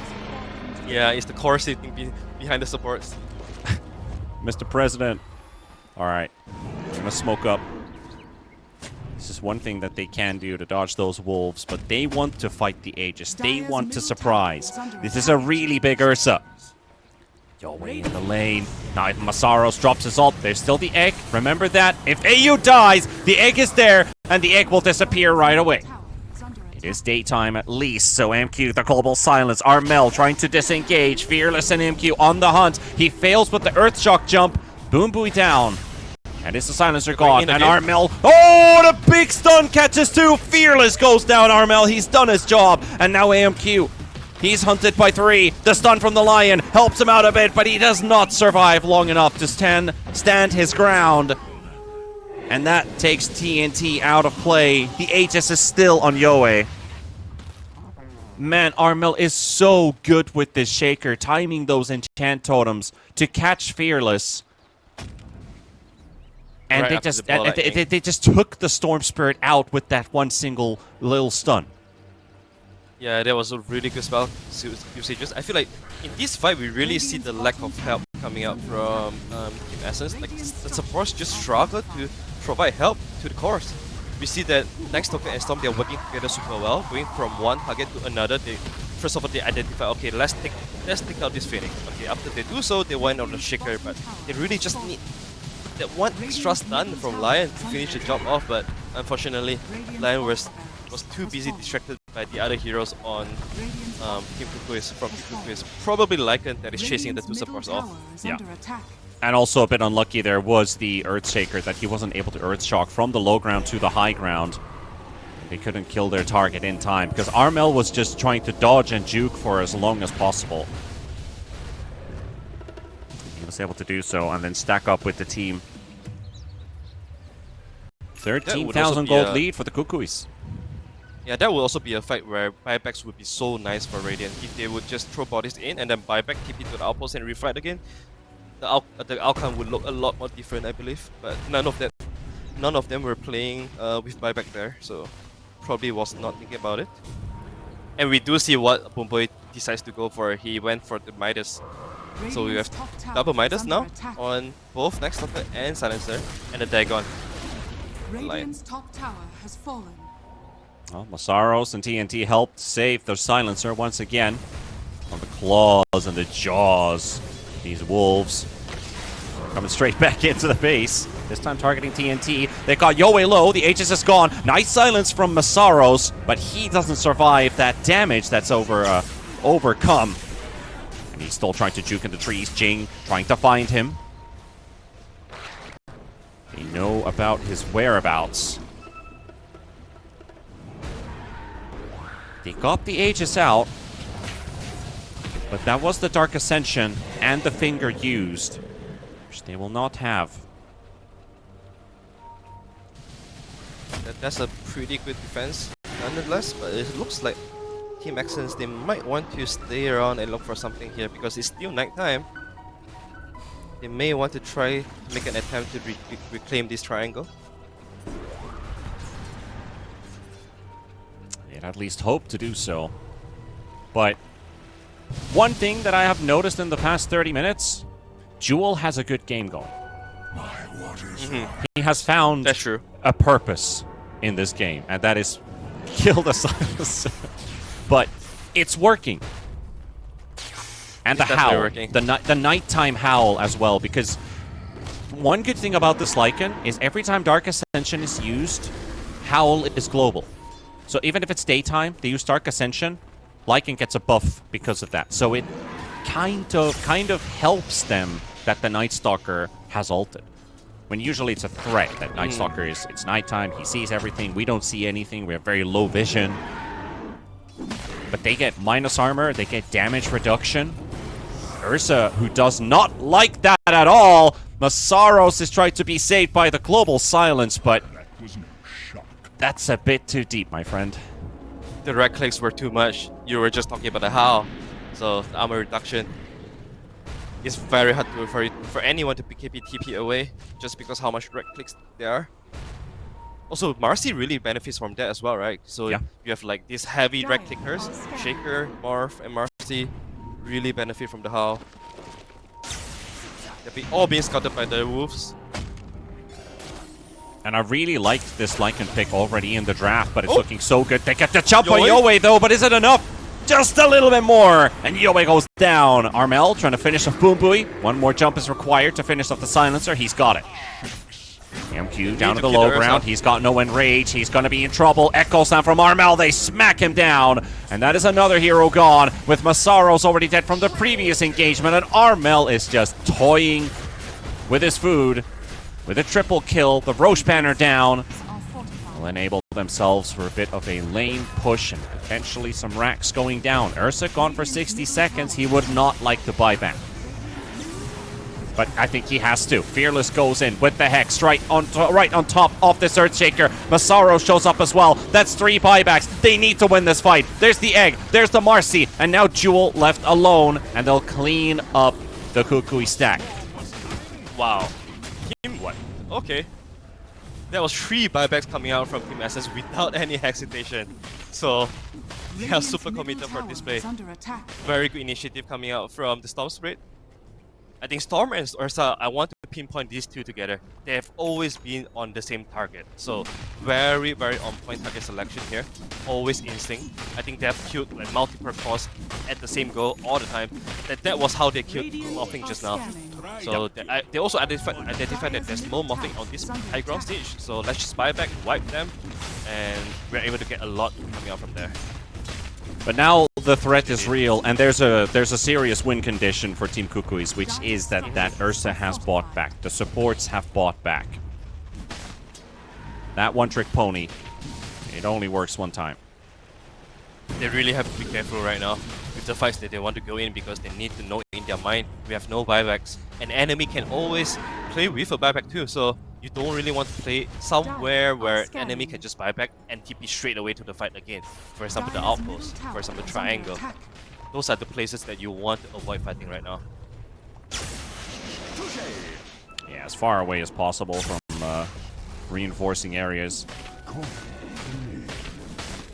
Lion. TNT. Uh-oh. Uh-oh, indeed. 80 seconds.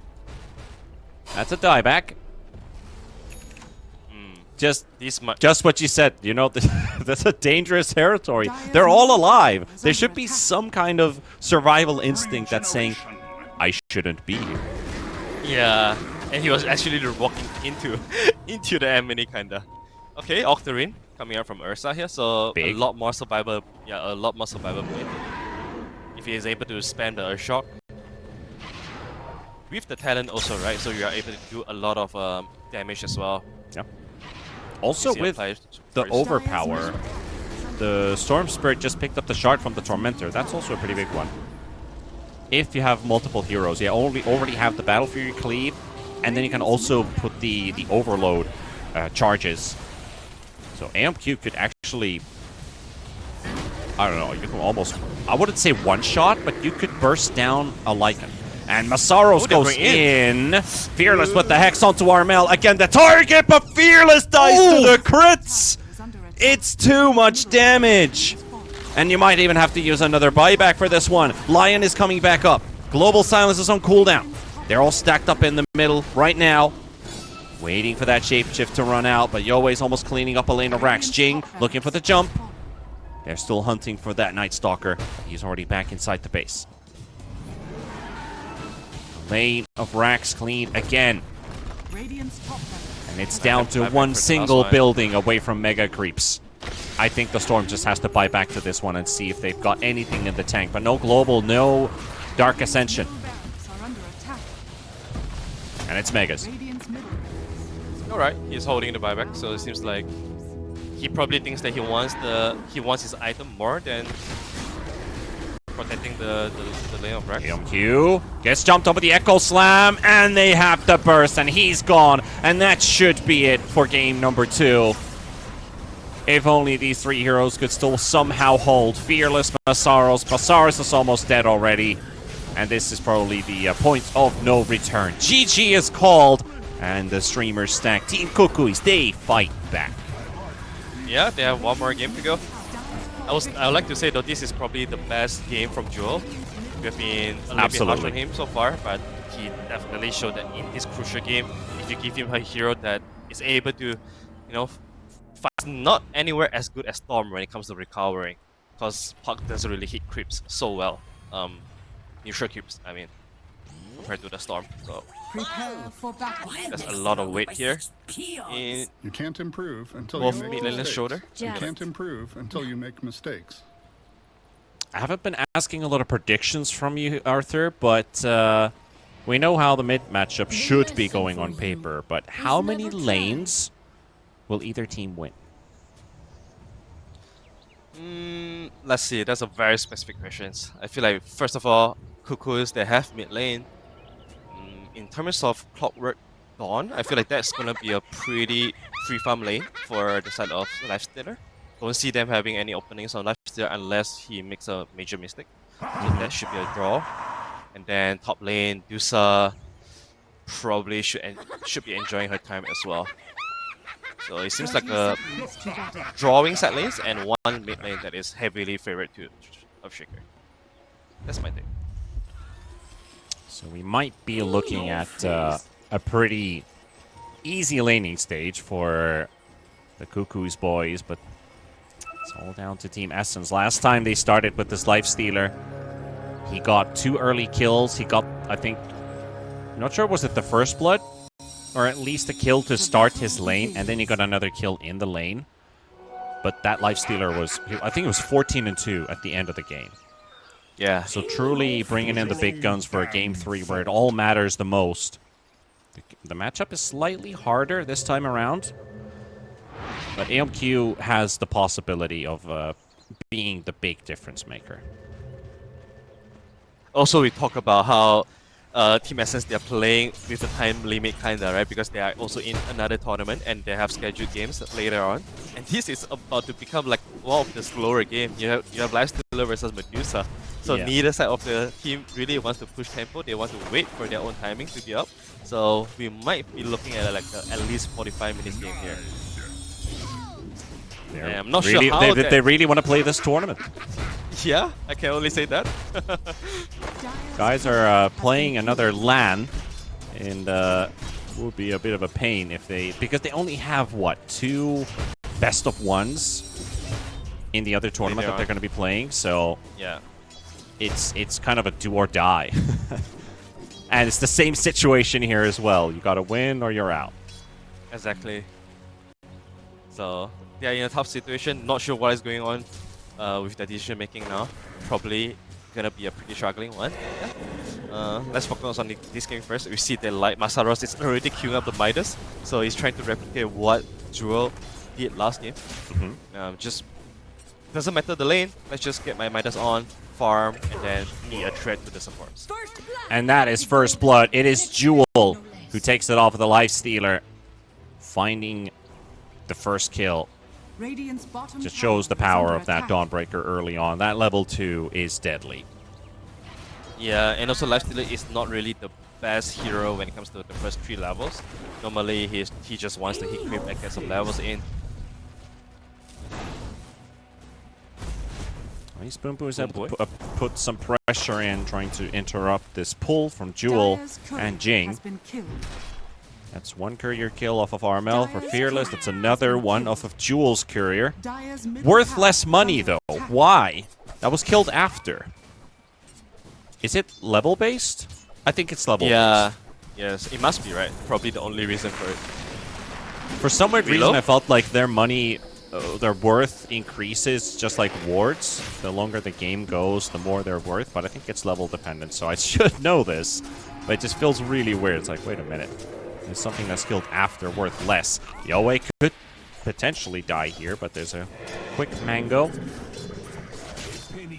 Pop there has another one, and the Null Talisman, so Medusa's mana regen is secured.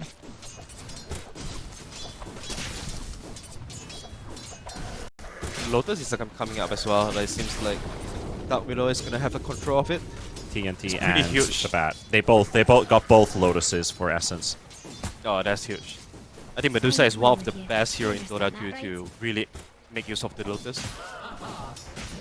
And to be able to take it away from her is a big deal. So now all of a sudden they have more incentives to make a move on the Medusa.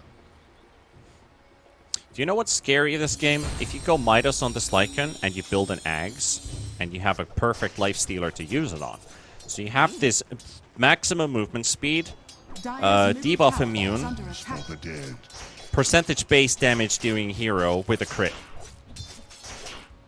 That sounds pretty scary. It's the dream. Yeah. It's like especially when most of the teams, the way to approach Medusa is to kill everyone else. And then you go to the Medusa next, right?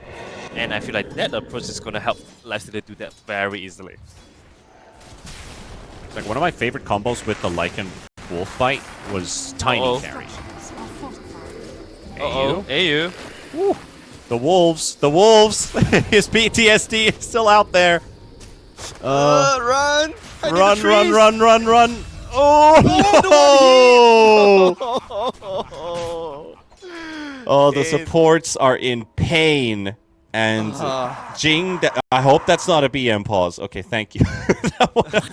that would have been something else. But that is to take a moment of silence for AU. That is very sad. He's dropping a quick pause because his support player just smashed his keyboard on the table. Alright, with this pause time, it is enough time for me to go to my hero list and add Lycan into the ban list right now. I'm doing Yes, do it. I'm doing that right now. Removing Pudge, adding Lycan. That is disgusting, man. Especially if you are main support, right? Oh my god. I can feel his pain. I can feel his pain. Excel sheet filled with heroes to pay attention to. But I do think we are seeing a bit of an uprising off of this Lycan.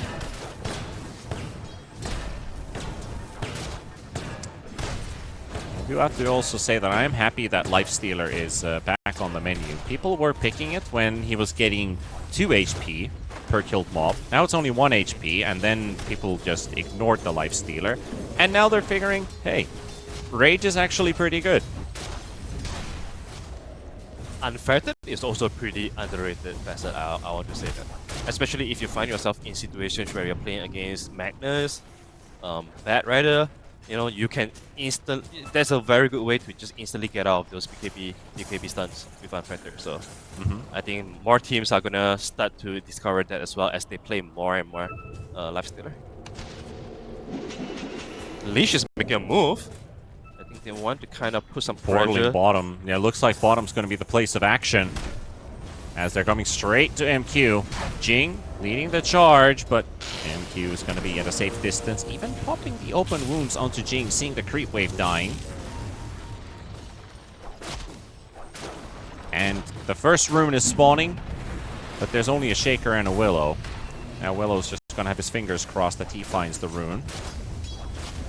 Looks like he does, so the regen will be secured, taken away from the Shaker. Jewel snaps a courier down from MQ. That's his face boots gone. And those face boots could have been actually pretty useful to run away from Jing. And now he turns around in the other direction. Here comes TNT. And Boom Boom also spots AU. Gets caught by the Sinister Gaze. Jewel, Starbreaker. And that should be the kill. There we go. AU's the one to secure it. AMQ also dropped down to half HP. Has Rage.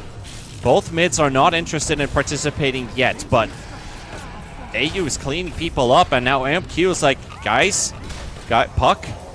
That's too late of a rotation. Fearless, you've missed the whole fight already. It's over. Now he's also in a pretty awkward position because Jewel starts to... Well, I don't say he does a lot of damage to the Puck there, but I'm not sure if they were on the same page about what was happening, because first it was 3 versus 1 of the Lifestealer, then the support slowly arrived. You got the Willow showing up, then Boombill shows up as well, and they start to lose the fight with every passing second, and when they die one after the other, then the Puck rotates in. That I'm not sure what was going on or what was the call. A lot of indecisiveness.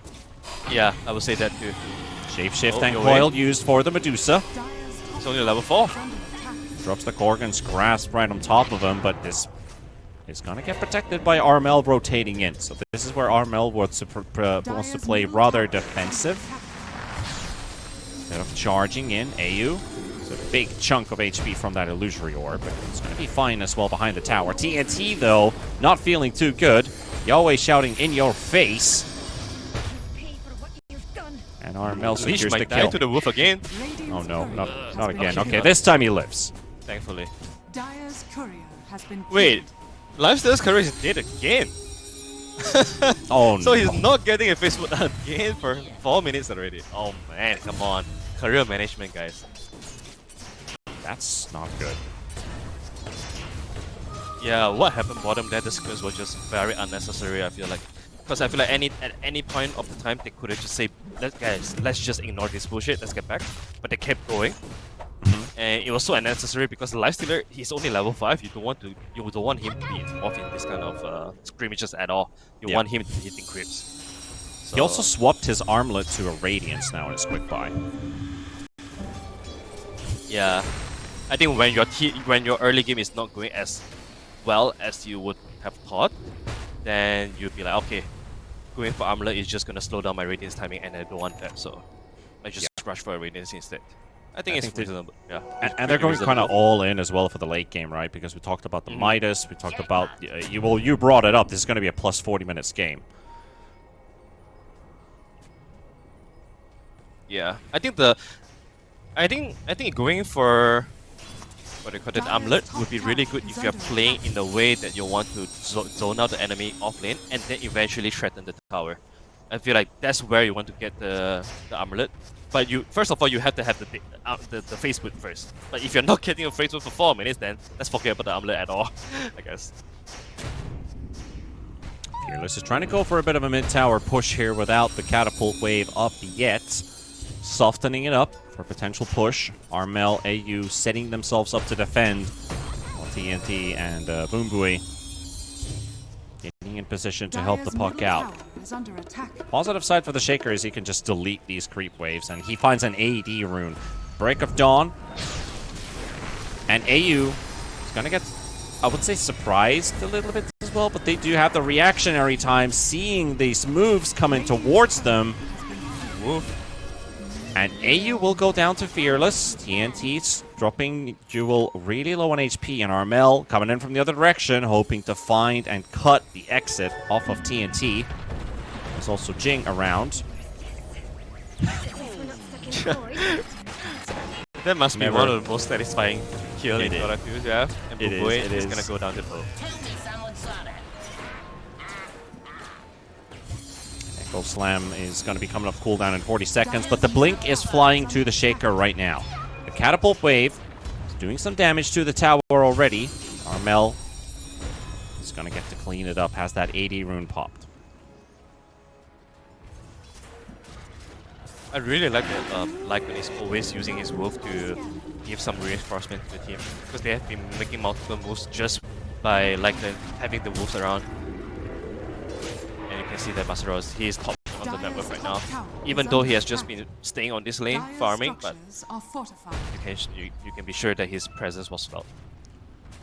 This is going to be the Blink reveal. What can they do with it? Already finding TNT in the trees is Jing. Walking straight into the roots. Masaros dropping the Howl.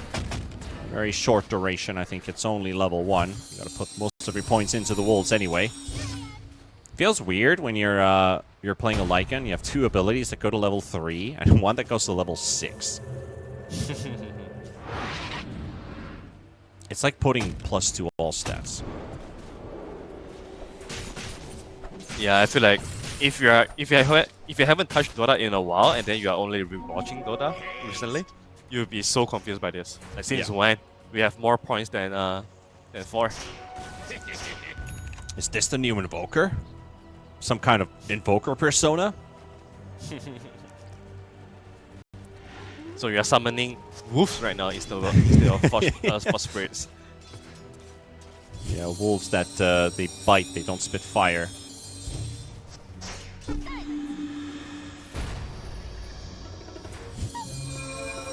Kind of a slow game so far. Like this is probably the pace that we expected, right? When you're the game 3 trend. And Yusa, exactly. And people want to play safe, don't really want to take too much risk. It has really been like this. Like all the game 3s we've been covering, this is probably the 3rd already. Yes. All of these game 3s have been very slow paced. Very defensive, very cautious. Not willing to make any aggressive plays that is kind of like high risk, high reward. I think they played overly safe, where I think heroes like Medusa are just very happy with what's happening. Yeah, absolutely. I do feel like this is a game Medusa will be able to do a lot of damage. Where's the draft of Radiant side? Starting to get the vibe. Well, they're jumping Armel down in the mid lane. They got the coil and the fear, but Jewel protecting him with a Solar Guardian. We're just trading ults. But I do get the vibe that some of these carry players must be enjoying game 3s because they have no worry in the world. Yeah, let's just heat creep. Nobody is gonna yell in my ears that, yo, can you do something? Yeah.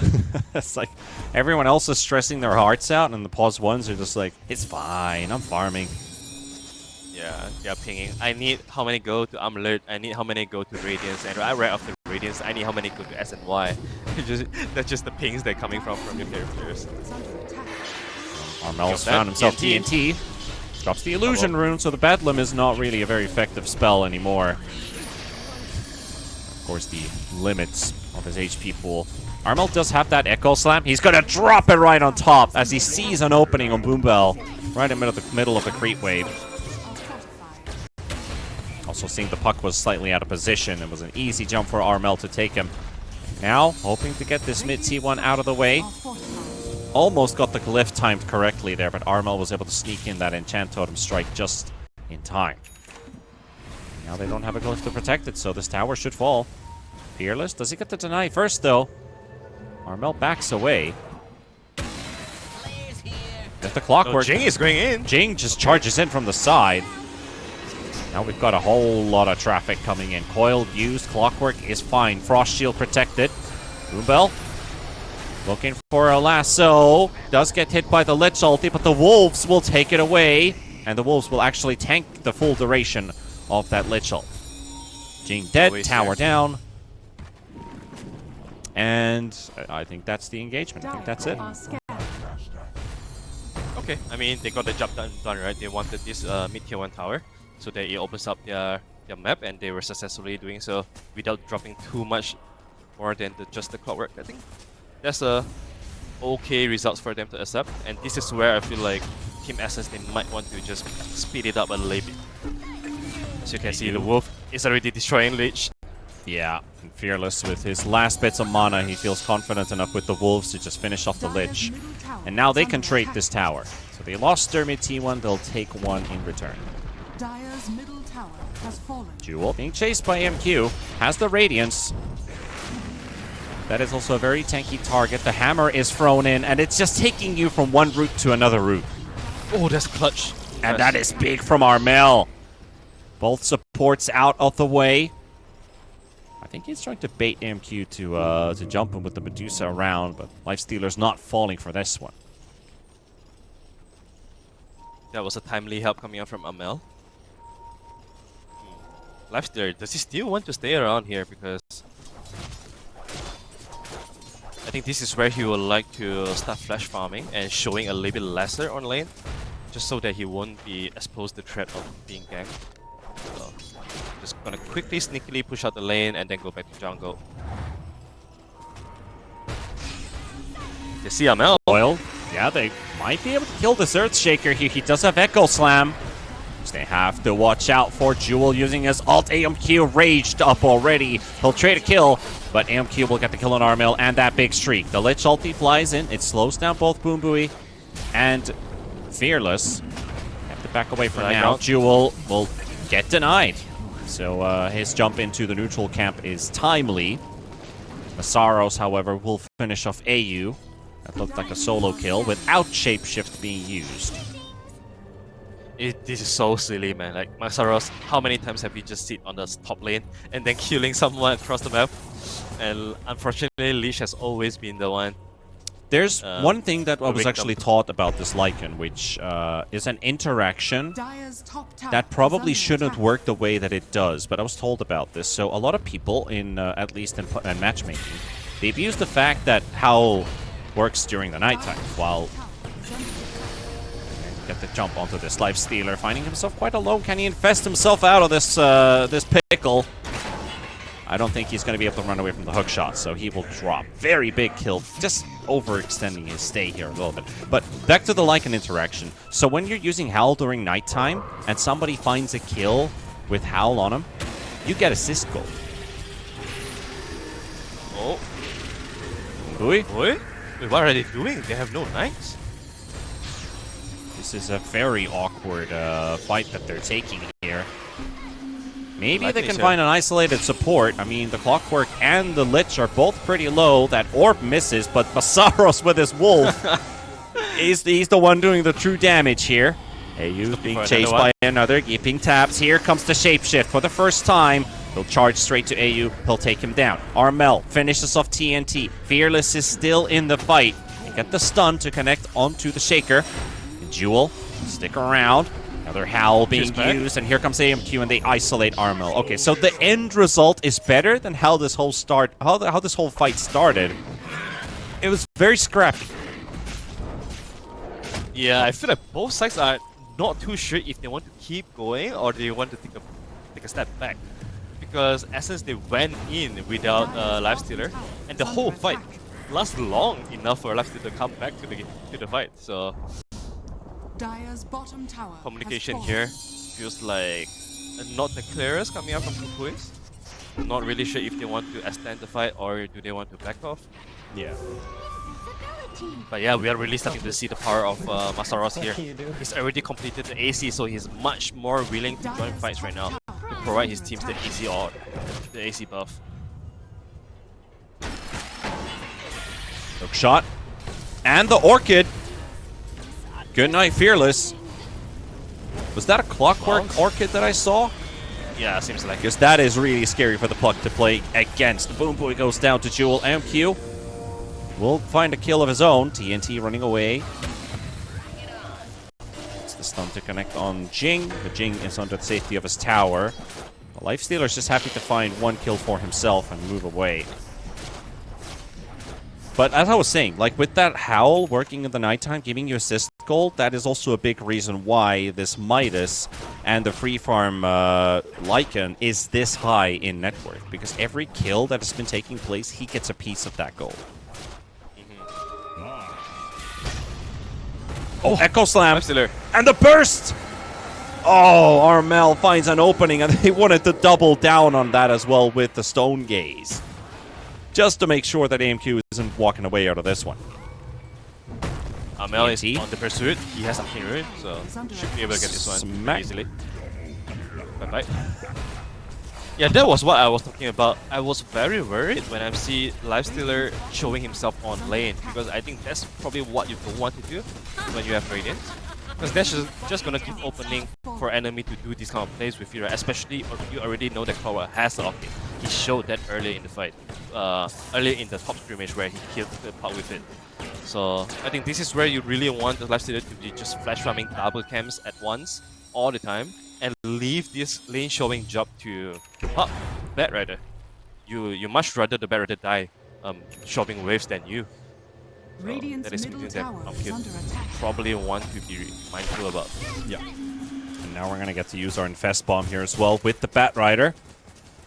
Fearless also charging right in front, and they're going straight towards the Medusa. No Stone Gaze, no Echo. This should be their fight to win. Yahweh, warning signs are ticking, but it might be a bit too late. Solar Guardian is dropped on top as well, healing him for a moment. But this Medusa's not getting to deal any damage. Stunned again, and finally taken down. AMQ making his work, making his way through Jewel. Fearless finishes him off. Armel was trying to kill the Puck. The Wolves are here. And the Wolves are here. They chew through Jing, and they spot AU. And AU is down as well with his TP going almost through. There's the Echo coming back off cooldown, and Armel takes down Fearless, so he gets something in return. But Team Essence finding 4 kills, and Masaros is 9-0-6 on this Lycan. AC, Echo Saber, Shard. It's all working. It's all working for Team Essence. Yeah, this Lycan performance is even stronger than the one that we witnessed last game from Jewel. I feel like they really understood how to play around the Wolves, because they are always making plays with the Wolves scouting heroes first and always starting on the Lich as well. So yeah, just making this entire team fight very chaotic for the side of Team Kukuys to play it out. And I feel like if you're always the one poking enemy first, it's gonna give you a lot of openings. Your Puck is gonna read the situation well, and Lifestealer is gonna have a lot more distractions in the team fight for himself to really be the beast that you want Lifestealer to be in front of the, in the middle of the team fight. Because it's not easy to go through Lifestealer or to focus fire him down when your supports are all getting beaten by these wolves. So really good job on how to combining their heroes together so far.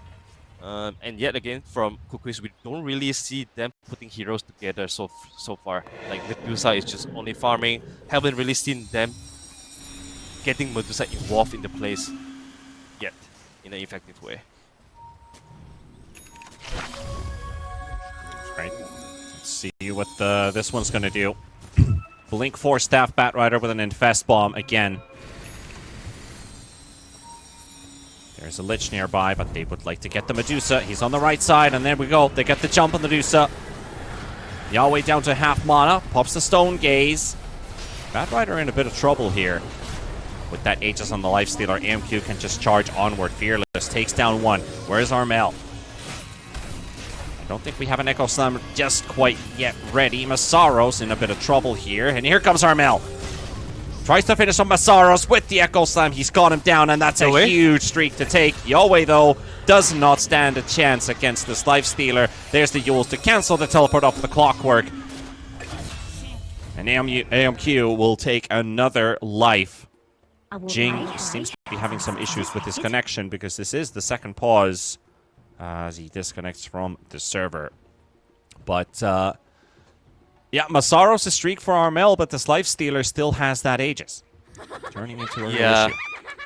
We're starting to see like the power of Lifestealer right now. And when the enemy team has not enough damage to bring you down quickly, like if you're running yourself into a long fight, Lifestealer is always the one that is like enjoying all these long fights. And we start to feel like Medusa, she has not gotten to the point where she has enough damage output to clean up so far.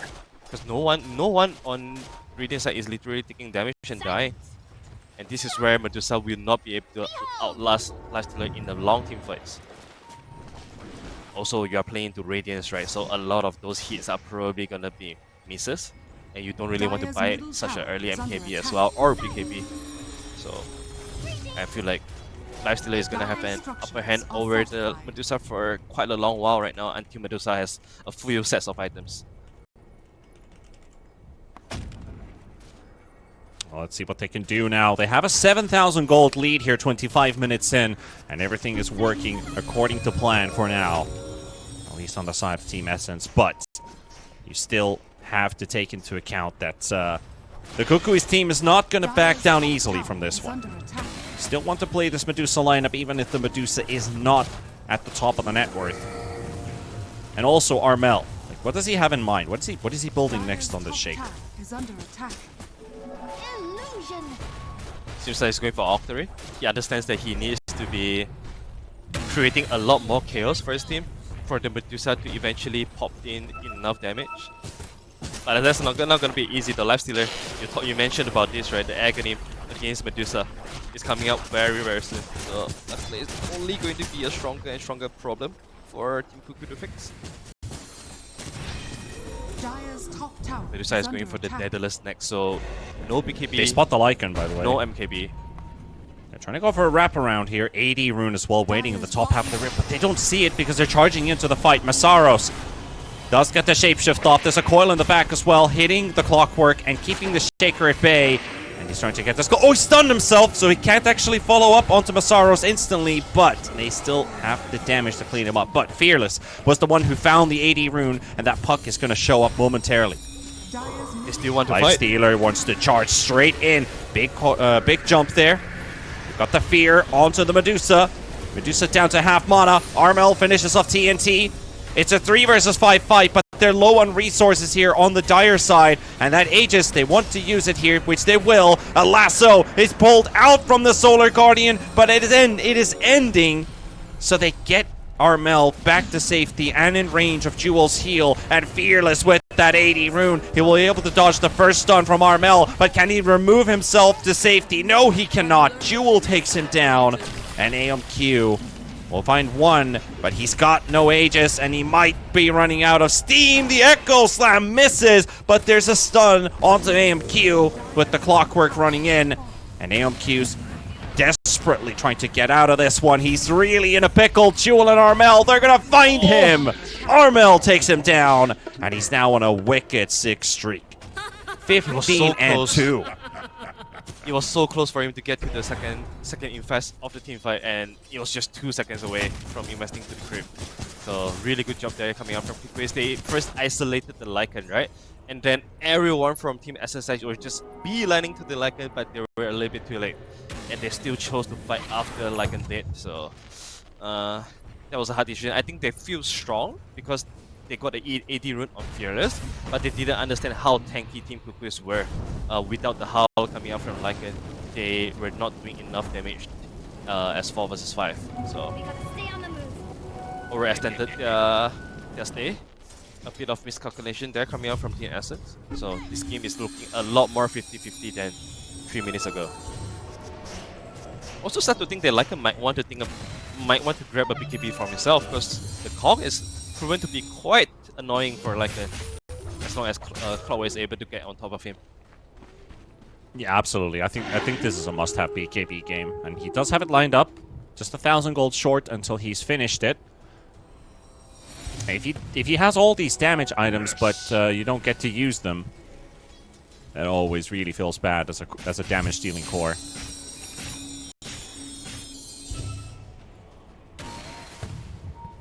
Lycan still on top, but Armel's net worth has been skyrocketing with every fight. He finds impact. He's such a valuable player in this team.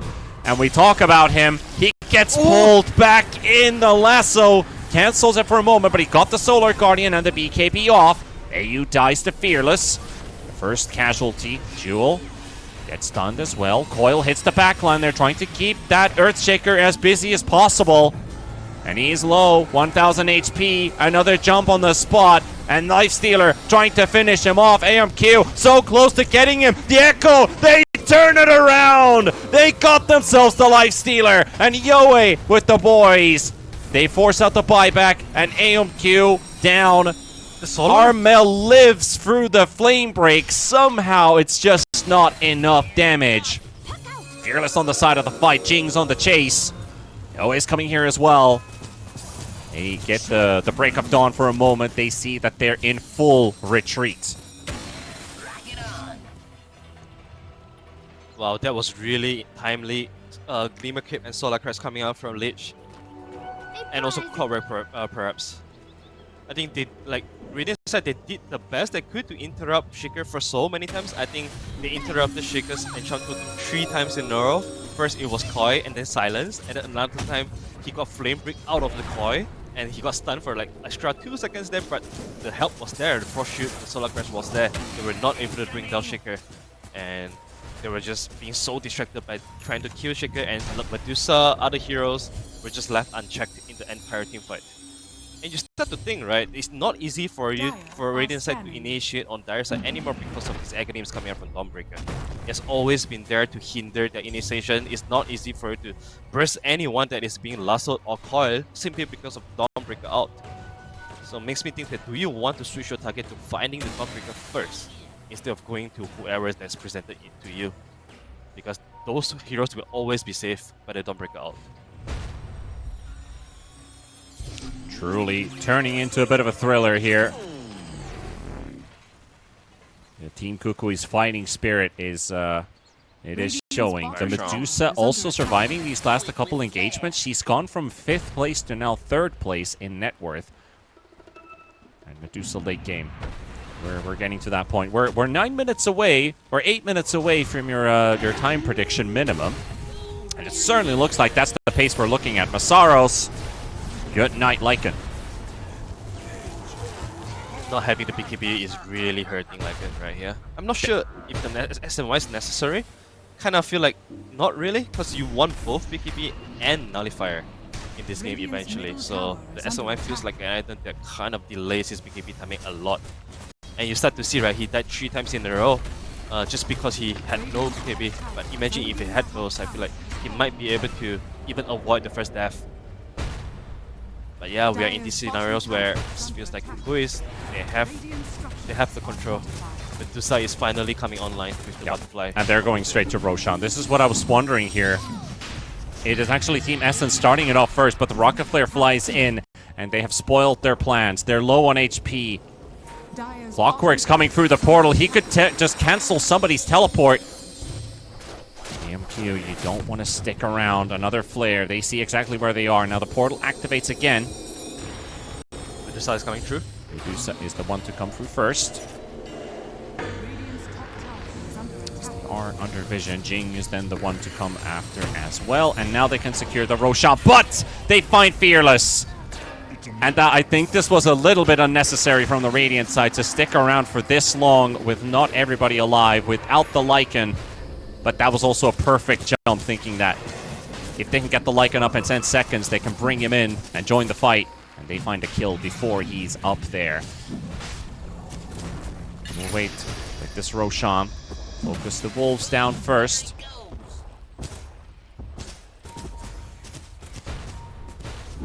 This is the attempt.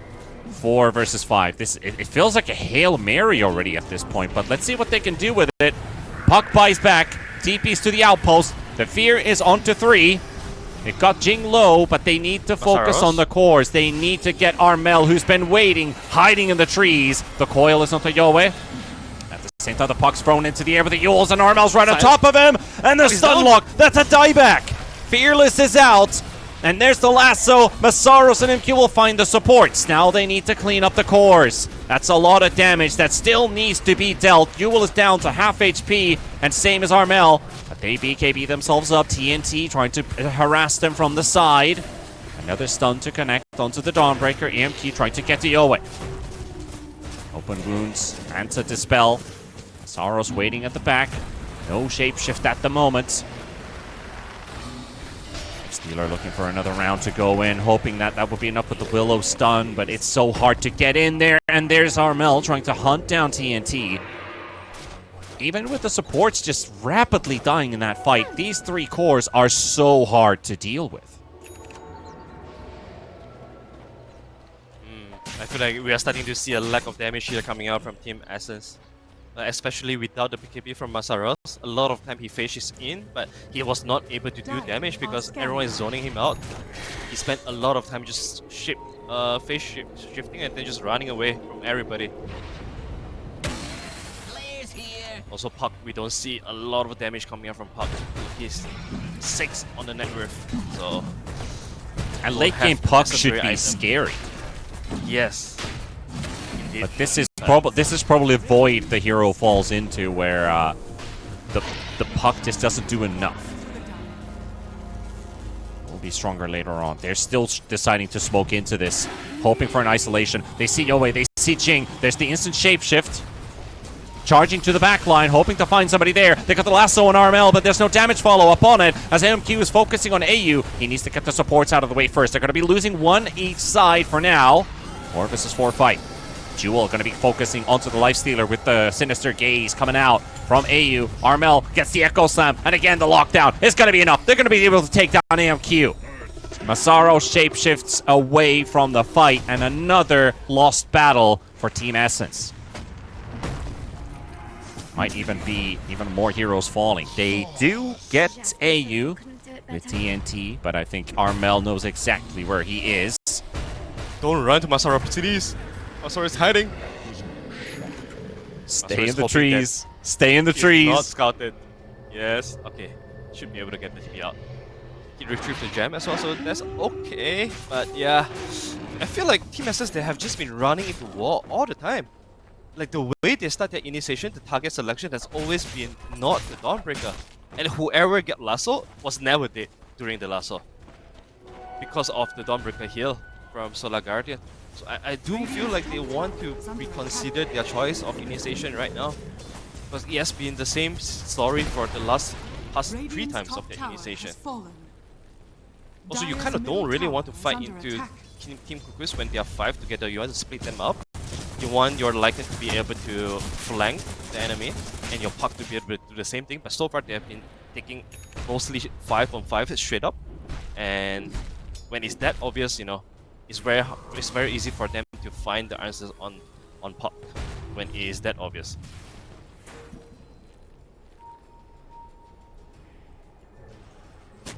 I don't even know how they can kill this Medusa anymore.